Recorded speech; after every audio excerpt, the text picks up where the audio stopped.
الحمد لله رب العالمين، والصلاة والسلام على سيد الأنبياء والمرسلين وعلى آله الطيبين الطاهرين وعلى أصحابه أجمعين. أما بعد، فأعوذ بالله من الشيطان الرجيم. بسم الله الرحمن الرحيم. إنما يتقبل الله من المتقين. صدق الله مولانا العظيم. إن الله وملائكته يصلون على النبي يا أيها الذين آمنوا صلوا عليه وسلموا تسليما. درود پاک تمام محبت کی سلام.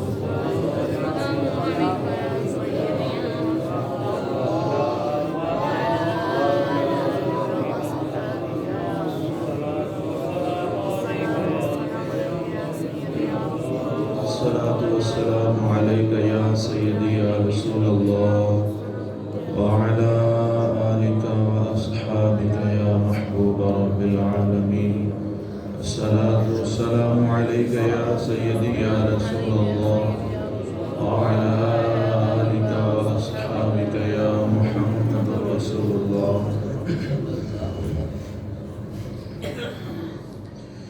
کوئی فخر زہد و تقوی نہ غرور پارسائی. کوئی فخر زہد و تقوی نہ غرور پارسائی. مجھے سب خبر ہے کیا ہے میرے نفس کی کمائی. مجھے جب کبھی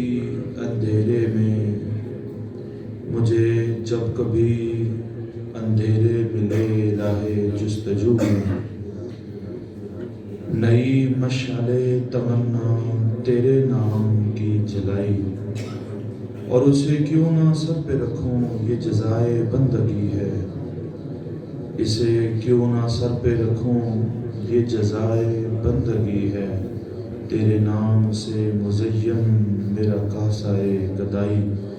وہ جو ضبط سے نہ نکلا کبھی نطق تک نہ پہنچا، اسی حرف نارسا کی ہوئی عرش تک رسائی.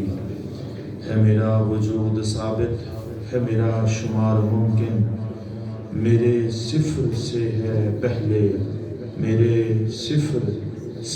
پہلے تیری ذات کی اکائی.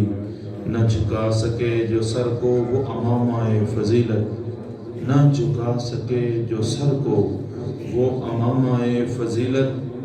سر بزم علم و دانش ہے کلائے خود نمائی.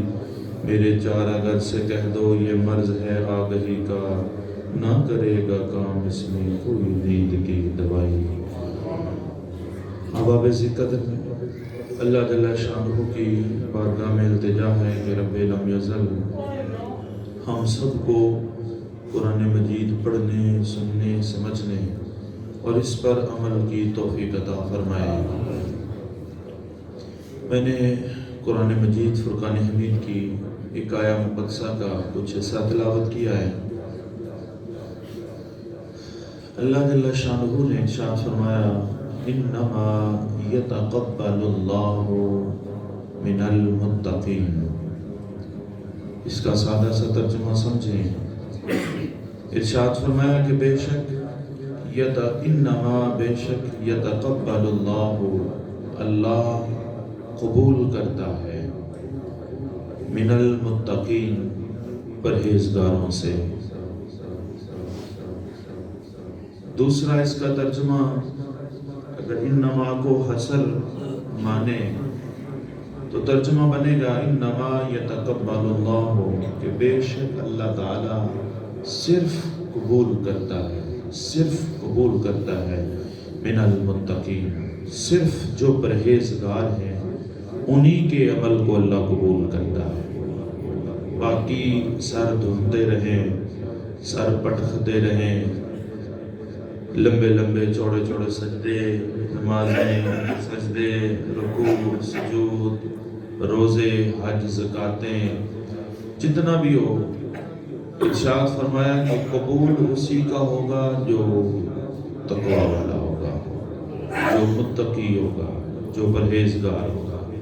حضرت آدم علیہ السلام کے دونوں بیٹے جب انہوں نے قربانیاں کی، وہ ایک مسابقت میں، ایک مقابلے میں جب انہوں نے قربانیاں پیش کی تو اللہ نے ارشاد فرمایا کہ بے شک اللہ تعالیٰ دونوں میں سے اسی کی قبول کرے گا قربانی جو تقوی والا ہوگا، جو متقی ہوگا، جو پرہیزگار ہوگا، اللہ اسی کی قربانی کو قبول کرے گا۔ یہ نمازیں پڑھانے کا کیا مقصد ہے، ہمیں صبح صبح جگانے کا کیا مقصد ہے، ٹھنڈے پانیوں سے وضو کرانے کا کیا مقصد ہے، اپنی عبادات کا کیا مقصد ہے، روزے رکھوانا، 16 گھنٹے کا گرمیوں کا روزہ رکھوانا، سارا دن بھوک اور پیاس کی شدت کے باوجود پانی نہ پینے دینا، کھانا نہ کھانے دینا، ان سارے معاملات میں کیا ہے، اصل کیا ہے، اس کی روح کیا ہے، کیوں اللہ رب العزت یہ ہم سے یہ سارے کام کروانا چاہتا ہے؟ اللہ چاہتا ہے کہ تم متقی اور پرہیزگار بن جاؤ۔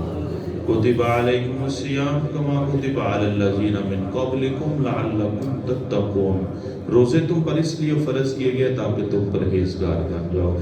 یا ایھا الناس اعبدوا ربکم الذی خلقکم والذین من قبلکم لعلکم تتقون، ارشاد فرمایا لوگو اللہ کی عبادت کرو، وہ تمہارا پروردگار جس نے تمہیں بھی پیدا کیا، تم سے پہلے لوگوں کو بھی پیدا کیا، فرمایا اس کی عبادت کرو۔ مولا کیوں؟ لعلکم تتقون، تاکہ تم پرہیزگار بن جاؤ۔ کیوں پروردگار پرہیزگار کیوں بنانا چاہتا ہے؟ ارشاد فرمایا قرآن سے ہدایت لینی ہے تو متقین کو ہی ملے گی۔ قرآن سے ہدایت چاہتے ہو تو کن کو ملے گی؟ متقین کو ہی ملے گی۔ ارشاد فرمایا ذالک الکتاب لا ریب فیہ ھدی للمتقین، یہ قرآن ہدایت کن کو دیتا ہے؟ پرہیزگاروں کو، یہ پرہیزگاروں کو ہی میسر ہے۔ پھر ارشاد فرمایا میرے تک تمہارے اعمال پہنچنے چاہیے، کیسے پہنچیں گے؟ ارشاد فرمایا تقوی اختیار کرو، متقی بن جاؤ، پرہیزگار بن جاؤ، تم تھوڑا سا بھی عمل کرو گے میری بارگاہ میں وہ قبول ہو جائے گا، تم تھوڑے سے تھوڑا بھی کرو گے لیکن صاحب تقوی ہوگے تو فرمایا تمہارے عمل کو میں اپنی بارگاہ میں قبول کر لوں گا۔ تو شرط کیا ہے؟ فرمایا کہ تقوی، انما یتقبل اللہ من المتقین، کہ اللہ تعالیٰ صرف تقوی والوں کا، پرہیزگاروں کا ہی عمل قبول فرماتا ہے۔ یہ تقوی والے ہی ہیں۔ ارشاد فرمایا الا ان اولیاء اللہ لا خوف علیہم ولا هم یحزنون، یہ تقوی والے ہی ہیں جنہیں قیامت کے دن نہ کوئی خوف ہوگا نہ کوئی غم ہوگا، اور یہ اللہ کے ولی ہوتے ہیں۔ یہ کون ہوتے ہیں؟ اللہ کے ولی ہوتے ہیں۔ یعنی اللہ کے ولی بننے کے لیے بھی کیا چیز ضروری ہے؟ اللہ کا مقرب بننے کے لیے کیا چیز ضروری ہے؟ اللہ کا محبوب بننے کے لیے کیا چیز ضروری ہے؟ اللہ رب العزت کی عنایات اور اکرام الہی کے سائے میں رہنے کی کیا صورت ہے؟ ایک ہی صورت ہے۔ ارشاد فرمایا الذین آمنوا وکانوا یتقون، جو صاحب ایمان ہیں اور تقوی اختیار کرتے ہیں۔ متقی اور پرہیزگار بننا ہی انسان کی معراج ہے۔ اللہ کا قرب پانے کے لیے تقوی ضروری ہے۔ اللہ کی بارگاہ میں اپنے اعمال قبول کروانے کے لیے کیا چیز ضروری ہے؟ تقوی ضروری ہے۔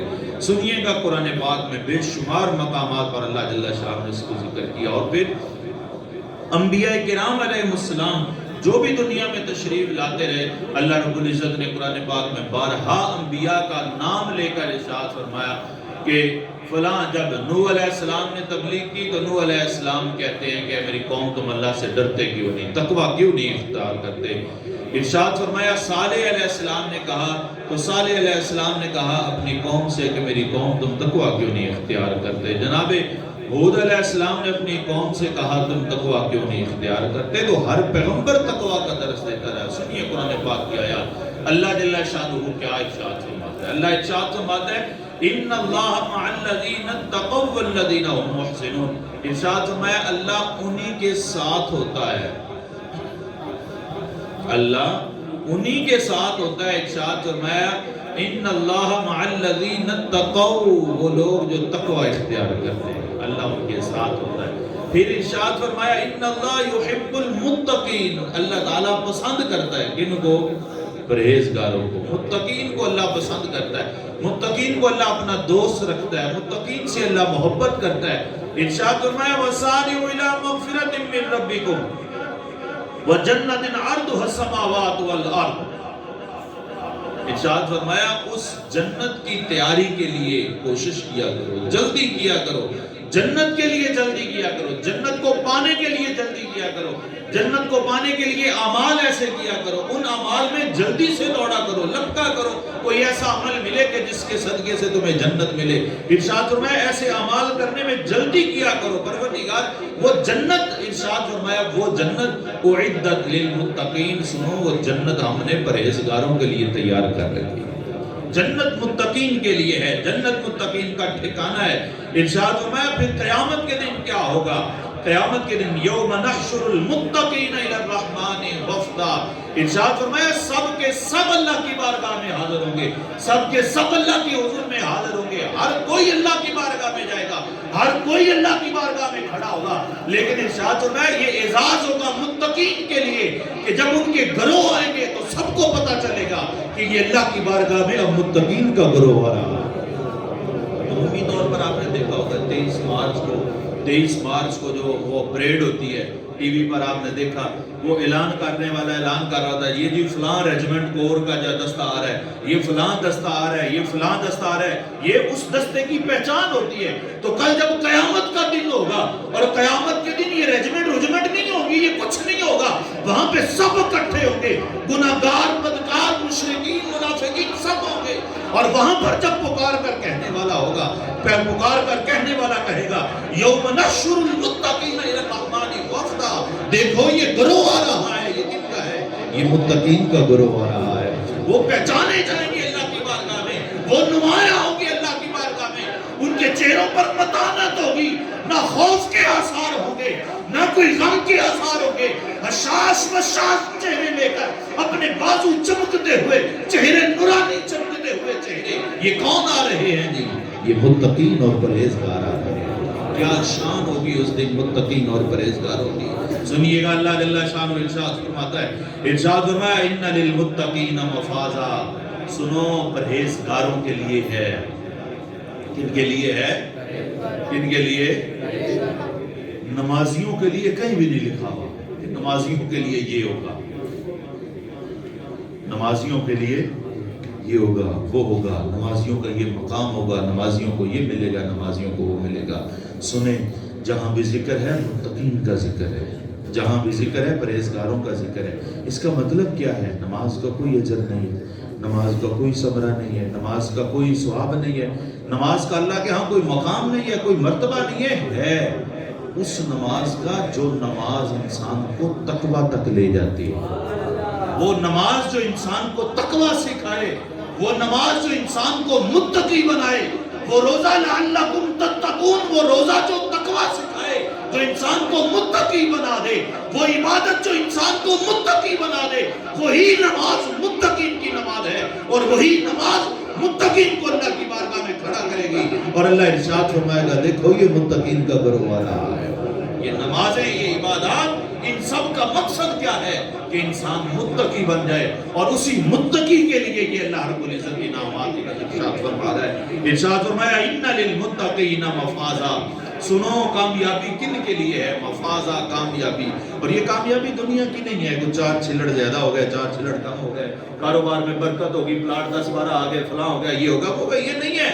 اللہ نے جہاں کہیں بھی قرآن میں نقصان کا ذکر کیا ہے، خسارے کا ذکر کیا ہے، اور جہاں کہیں بھی کامیابی کا ذکر کیا ہے، اس خسارے اور کامیابی کا تعلق صرف قیامت کے ساتھ۔ کس کے ساتھ ہے؟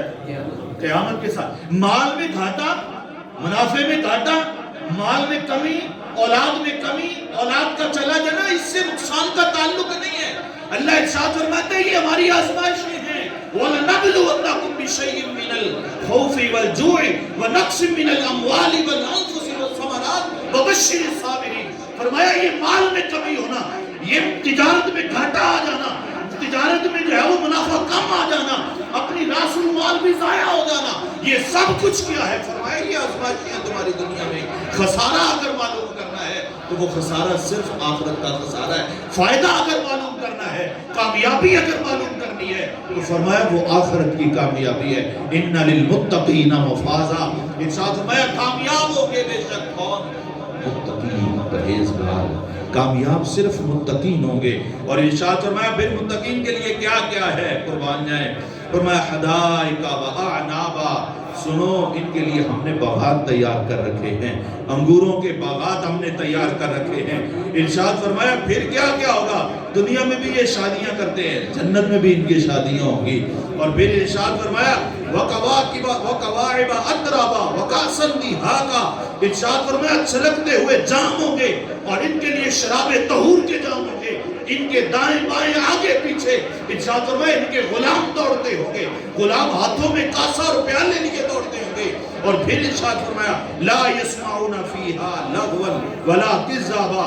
سنو، یہ جو دنیا میں تم گالی نہیں دیتے، تم برا بھلا نہیں کہتے، لیکن تمہیں سننے کو ملتا ہے. کیسے؟ ادھر ہم نماز پڑھ رہے ہیں، باہر بچے گالیاں دے رہے ہوتے ہیں، سنائی تو دیتی ہے نا؟ ہوتا ہے نا ایسا؟ سنائی تو دیتی ہے نا. میں گالی نہیں دیتا، باہر سے میرے کان میں پڑھ تو رہی ہے نا، مجھے پتا تو ہے نا کہ یہ لغو بات ہے، یہ گناہ ہے، یہ گالی آ رہی. ادھر سے آوازیں آتی ہیں، ادھر سے آوازیں آتی ہیں. رستے میں چلتے ہوئے انسان گالی نہیں دیتا، لیکن بےہودہ باتیں جو لوگ دوسرے کر رہے ہوتے ہیں اس کو سنائی دیتی ہیں. ارشاد فرمایا سنو، ایک تو یہ کہ تم خود نہیں بولو گے، تم خود غلط بات نہیں کہو گے، تم خود لغو باتیں نہیں کرو گے. ارشاد فرمایا جنت کا ماحول ایسا پاکیزہ ماحول ہوگا، لا یسمعون فیہا. اللہ قرآن میں یہ نہیں کہتا کہ تم نہیں کہو گے. ہوتا ہے نا کہ اللہ یہ بھی تو کہے نا قرآن مجید میں کہ تم جنت میں لغو بات نہیں کہو گے. یہ قرآن میں کہیں نہیں آیا. جہاں بھی ذکر ہے وہاں پر یہ کہا گیا لا یسمعون، تم سنو گے نہیں. اس کا مطلب کیا ہے؟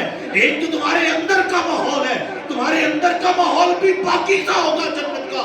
اور لا یسمعون، تم باہر سے بھی کچھ نہیں سنو گے. مطلب کیا ہے؟ اندر کا ماحول بھی پاکیزہ ہے اور پوری جنت کا ماحول بھی پاکیزہ ہوگا. اس میں تمہیں کوئی لغو بات سننے کو نہیں ملے گی. جہاں سے بھی آوازیں آئیں گی، کہیں پہ لوگ سلامن سلامن کہیں گے، کہیں پر فرشتے کہیں گے تم پر سلامتی ہو. ارشاد فرمایا کہیں پر رب لم یزل کی آواز آ رہی ہوگی، تم جنتی ہو، تم پر میری سلامتی ہو. سلام قول من رب الرحیم. تمہارے پروردگار کی آواز آئے گی، تم سب پر سلامتی ہو.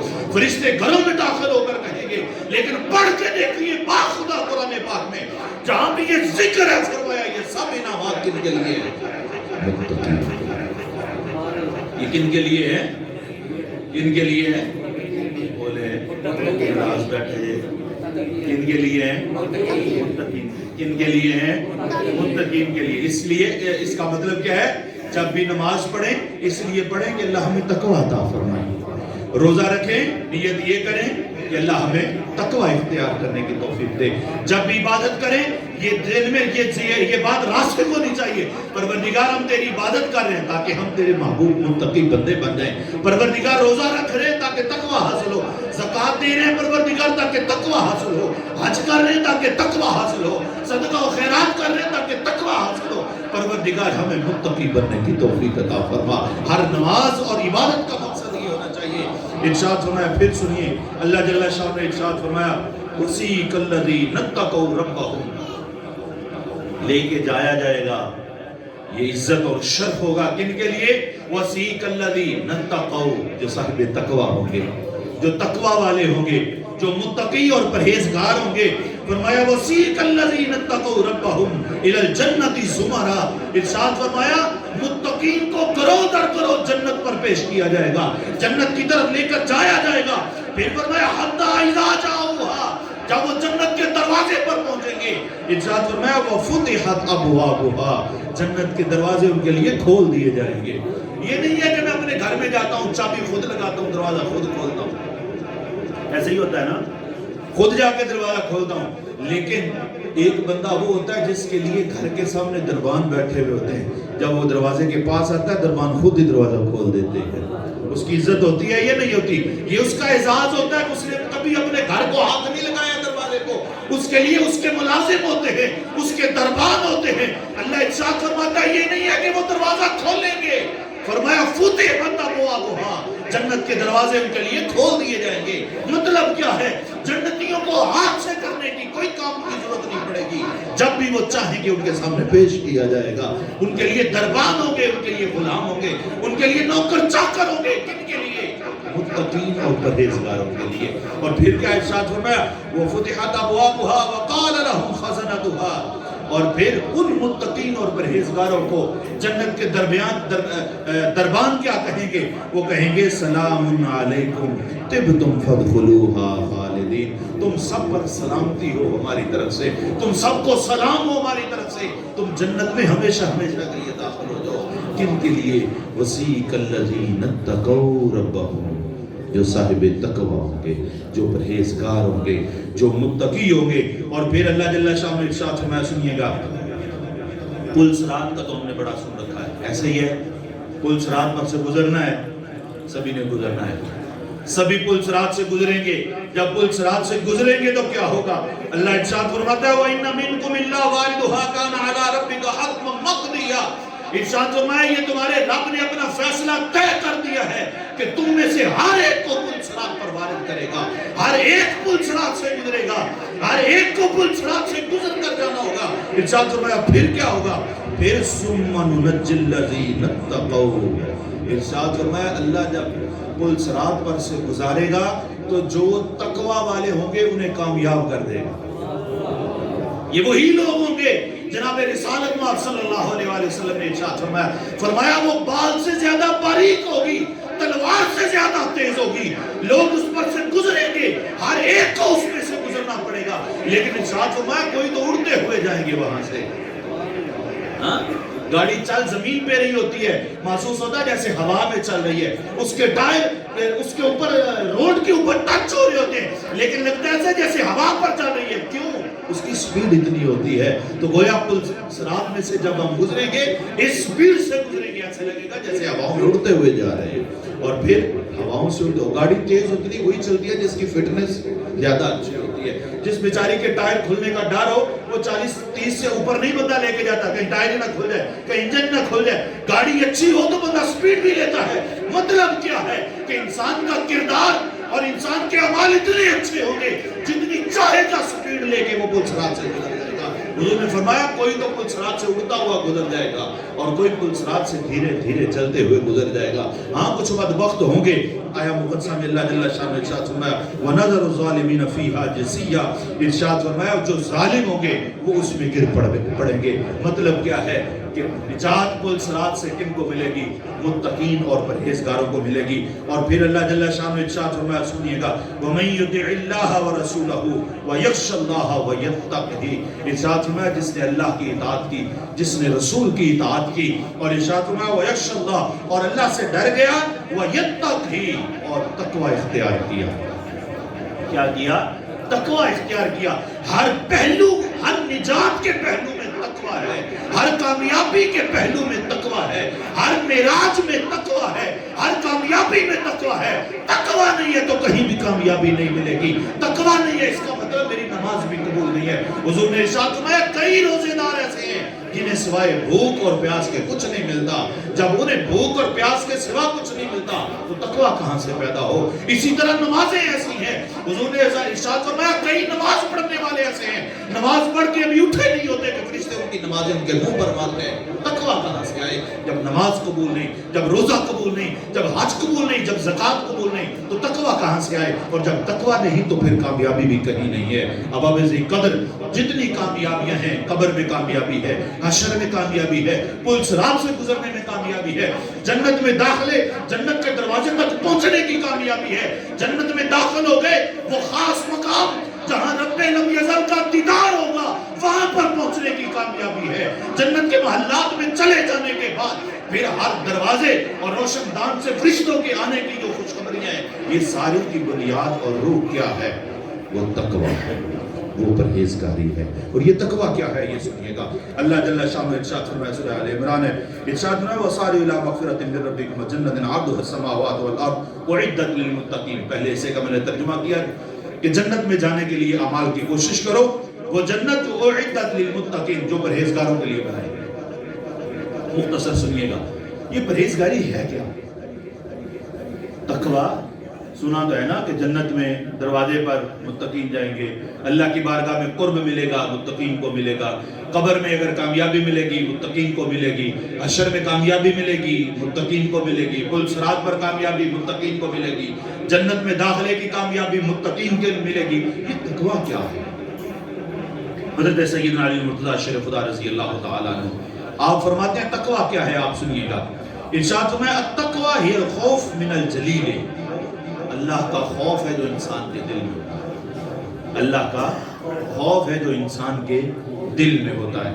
والعمل بالتنزیل والقناعہ بالقلیل، عمل بالتنزیل ہے، تنزیل کا مطلب کیا ہے؟ قرآن مجید، یعنی قرآن مجید جو اللہ رب العزت نے ہمیں نازل کیا، عمل انسان کا قرآن کے مطابق ہونا چاہیے، یہ دوسرا اس کی صفت ہے۔ والقناعہ بالقلیل، جو اللہ نے دیا اللہ کی عطا پر راضی ہو جائیں، اللہ کی عطا پر خوش ہو جائیں۔ اور پھر سیدنا مولا مشکل کشا فرماتے ہیں والاستعداد لیوم الرحیل، یوم الرحیل سے مراد قیامت کا دن ہے اور قیامت کے دن کی تیاری ہے۔ اللہ کا خوف ہے، عمل تنزیل کے مطابق ہے، جو اللہ کی رضا ہے اس پر راضی ہونا، اور قیامت کی فکر۔ جب یہ انسان کے اندر یہ سارے پہلو، ان پہلو کی ایک ہی فکر ہے، وہ جس طرح ہم نے شعر سنا نا علامہ اقبال کا، وہ کہتے ہیں کہ خودی کو کر بلند اتنا کہ ہر تقدیر سے پہلے خدا بندے سے خود پوچھے بتا تیری رضا کیا ہے۔ اس پر جو ہے اگر اس کو ہم اس طرح پڑھیں کہ خودی کو کر بلند اتنا کہ ہر عمل سے پہلے، خودی کو کر بلند اتنا کہ ہر بولے ہر عمل سے پہلے بندہ خدا سے پوچھے بتا تیری رضا کیا ہے۔ یہ تقویٰ ہے کہ انسان جو بھی عمل کرنے لگے، جو بھی انسان حرکت کرنے لگے، انسان جو بھی ارادہ کرے تو سب سے پہلے پوچھے پروردگار تیری رضا کیا ہے، میرے پروردگار بتا تو کیا چاہتا ہے۔ مطلب کیا ہے کہ انسان کے اندر یہ فکر پیدا ہو جائے کہ انسان جو بھی عمل کرنے لگے، پہلے جو ہم پوچھے قاری صاحب استخارہ کر دیں جی، بچے کی شادی کرنی ہے، استخارے میں کیا ہوگا؟ کسی ایکسپرٹ سے جو ہے وہ آپ رائے لے لیں، آپ یہ کاروبار کرنے لگے ہیں کہ اس کاروبار میں اونچ نیچ کیا ہے، نقصان و نفع کیا ہے، کہاں پر دکان کون سی لگانی چاہیے، کون سی نہیں لگانی چاہیے، کتنا انویسٹ کرنا چاہیے، کسی ماہر سے پوچھ لیں۔ آپ پر معاملہ پڑ گیا کسی وکیل سے مشورہ لے لیں۔ ابھی یہ بھی کیا ہے کہ جس رب کے حضور ہم سب نے حاضر ہونا ہے، جو ہم دنیا میں عمل کر رہے ہیں اسی سے مشورہ کر لیں کہ پروردگار تجھے کیا پسند ہے۔ یہ ہم نے کبھی نہیں کیا۔ اور یاد رہے اسی چیز کا نام تقویٰ ہے۔ جب انسان کے اندر یہ فکر پیدا ہو جائے، جب انسان کے اندر یہ احساس پیدا ہو جائے کہ میں نے جو بھی عمل کرنا ہے میں اپنے رب سے پوچھنا ہے، پہلے میں نے اپنے رب کی رائے دیکھنی ہے، میں نے اپنے رب کی خواہش دیکھنی ہے، میں نے اپنے رب کی مرضی دیکھنی ہے، میرا رب کیا چاہتا ہے، میں نے ویسا عمل کرنا ہے۔ یقین مانے با خدا رب آپ کو کبھی یہ نہیں کہتا کہ تم وکالت نہ کرو، رب تمہیں کبھی یہ نہیں کہتا کہ دکانداری نہ کرو، رب تمہیں کبھی یہ نہیں کہتا کہ کسی کے ہاں مزدوری نہ کرو، رب کبھی یہ نہیں کہتا کہ تم پیسے نہ کماؤ، رب کبھی نہیں تمہیں یہ کہتا کہ شادی نہ کرو، رب تمہیں کبھی نہیں یہ کہتا کہ اپنی اولاد کو لے کر پکنک پوائنٹ پر جاؤ، رب کبھی ان چیزوں سے منع نہیں کرتا۔ ہاں رب یہ ضرور کہتا ہے اگر تم تجارت کرنا چاہتے ہو تو سنو کسی کو نقصان نہ دینا، رب یہ ضرور کہتا ہے وکالت کرنا چاہتے ہو کبھی جھوٹ کی وکالت نہ کرنا، رب یہ ضرور کہتا ہے کسی کے ہاں اگر ملازمت کرنی ہے تو اس کے حقوق پورے کیجیے گا، رب یہ ضرور کہتا ہے شادی کرنی ہے بیوی کے حقوق پورے کیجیے، اولاد کے حقوق پورے کیجیے، رب یہ ضرور کہتا ہے دوستی لگانی ہے کسی سے تو دیکھو وہ دوست کیسا ہے، میرا پسندیدہ بندہ ہے یا میرا مبغوض بندہ ہے، میرا ناپسندیدہ بندہ ہے یا میرا پسندیدہ بندہ ہے۔ رب ہدایات ضرور دیتا ہے لیکن اللہ رب العزت ان کاموں سے منع نہیں کرتا۔ بس ضرورت کی سمجھ کی ہے ہم اپنے دل میں یہ احساس پیدا کریں کہ جو بھی کام کریں، جو بھی لین دین کریں، دنیا کے معاملات کریں، ہم پہلے اپنے رب سے پوچھیں کہ میرے پروردگار۔ اب یہ بھی ایک اور چیز ہے، رب سے پوچھنے سے مراد کیا ہے؟ میں کہوں جی میں یہ کام کر رہا ہوں، میرا دل اس پہ مطمئن ہے جی، میرے دل نے جب کہہ دیا تو یہ کام ٹھیک ہے۔ یاد رہے میرا دل خراب بھی تو ہو سکتا ہے نا، میرا دل مردہ بھی تو ہو سکتا ہے، میرا دل بے ضمیر بھی تو ہو سکتا ہے۔ حضور نے ارشاد فرمایا دل انسان کو جھنجھوڑتا ہے کہ اچھا کام کرے یا برا کرے، انسان کو بتاتا ہے دل، لیکن ارشاد فرمایا جب انسان گناہ کرتا ہے تو دل پر ایک سیاہ دھبا پڑ جاتا ہے، پھر وہ نیکی کرتا ہے وہ صاف ہو جاتا ہے، لیکن پھر کچھ معاملہ ایسا ہوتا ہے کہ وہ ایک دبا پھر گناہ ہو جاتا ہے، پھر دوسرا دبا پھر تیسرا گناہ ہو جاتا ہے، تیسرا دبا پھر چوتھا گناہ ہو جاتا ہے، پھر دبا پھر پانچواں کرتے کرتے حضور نے ارشاد فرمایا دل مکمل سیاہ ہو جاتا ہے۔ اسی دل کو مردہ دل کہتے ہیں۔ ارشاد فرمایا یہی اس کیفیت کا نام ہے کہ پھر انسان کو احساس ہی نہیں ہوتا کہ میں غلط کر رہا ہوں یا صحیح کر رہا ہوں۔ پھر انسان غلط بھی کر رہا ہوتا ہے تو اس کو لگ رہا ہوتا ہے کہ میں صحیح کر رہا ہوں۔ تو یاد رہے ممکن ہے کہ میرے دل کی سیاہی اتنی ہو کہ ہو کام غلط لیکن میں دل سے مشورہ کروں، دل کہے نہیں ٹھیک ہے تو ٹھیک ہے۔ تو اس کیفیت کا بھی ضرور اندازہ لگائیے اور یقین مانیے اس کیفیت سے باہر آنے کے لیے کوئی اتنی لمبے چوڑے جو ہے وہ محنت درکار نہیں ہے، صرف اتنا ہے حضور سے پوچھا گیا یا رسول اللہ اگر دل مردہ ہو جائے تو کیا کریں۔ یہ دل کی بات میں نے اس لیے کی کہ حضور سے پوچھا گیا یا رسول اللہ تقویٰ کہاں ہوتا ہے؟ حضور نے ارشاد فرمایا تقویٰ یہاں ہوتا ہے۔ آپ دیکھ رہے ہیں نا حضور نے بھی اشارہ کیا تھا، حضور نے فرمایا دل یہاں ہوتا ہے، تقویٰ یہاں ہوتا ہے۔ مطلب کیا ہے؟ تقویٰ دل میں ہوتا ہے، تقویٰ کا مقام انسان کا دل ہوتا ہے۔ تو دل ہی اگر مردہ ہو تو تقویٰ کہاں سے پیدا ہو؟ تو دل کی صفائی کے لیے کیا ہے؟ حضور نے ارشاد فرمایا میرے صحابہ دل کو بھی زنگ لگتا ہے۔ صحابہ نے اس کے یا رسول اللہ دل کی زنگ لگ جائے، دل مردہ ہو جائے تو اس کی جو ہے وہ صحت کا کیا طریقہ کیا ہے، وہ صحیح کیسے ہوتا ہے؟ حضور نے ارشاد فرمایا جب دل مردہ ہو جائے تو اس کو صحیح کرنے کا طریقہ یہ ہے قرآن کی تلاوت کثرت سے کیا کرو اور موت کو کثرت سے یاد کیا کرو، تمہارے دل چمک جائیں گے۔ تو اب اس قدر صرف اتنی سی بات ہے، قرآن روزانہ پڑھیں، اپنی موت کو یاد رکھیں۔ تو جب یہ دونوں چیزیں آئیں گی تو خود بخود یہ کیفیت پیدا ہو جائے گی کہ ہر عمل سے پہلے بندہ خدا سے پوچھے بتا تیری رضا کیا ہے۔ اللہ جل شانہ ہم سب کو عمل کی توفیق عطا فرمائے۔ وآخر دعوانا